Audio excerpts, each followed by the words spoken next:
I'm Professor Dag, and please enjoy these 31 tales from the creep.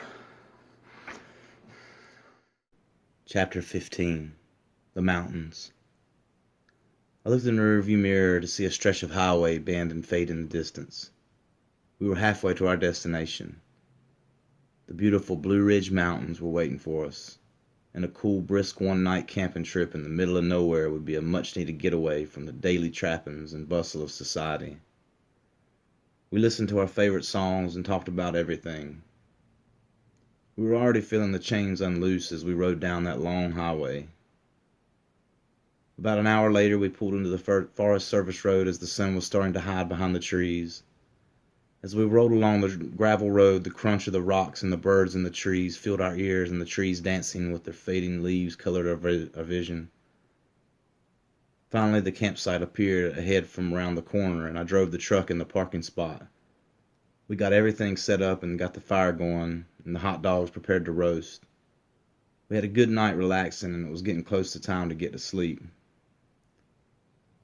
I stepped out away from the campsite a few yards to go to the bathroom before getting in the tent, when I heard a soft rustling in the trees, and in the middle of that rustling a sound like a laugh from deep in the woods. I stepped back to the tent and asked Shane if she'd heard it. She said she didn't hear anything and told me it was probably just an animal.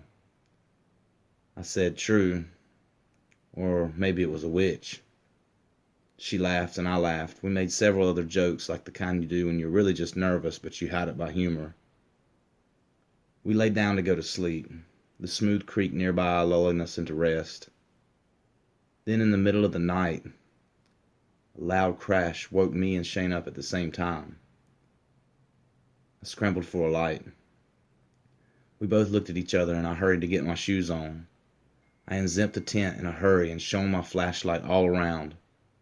All I could see was the truck parked in its spot and trees and more trees, and I couldn't see where any tree that looked like it might have just fell.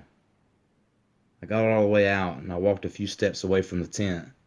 I waited and listened, then walked a few steps to my left, then back to the tent. I faced the tent and looked behind it with the light beaming into the endless forest. I listened hard and waited for another sound, and as I stood there I started to feel the hairs on the back of my neck stand straight up. And then I heard it, directly behind me, piercing into me like a hot blade, the maniacal laughter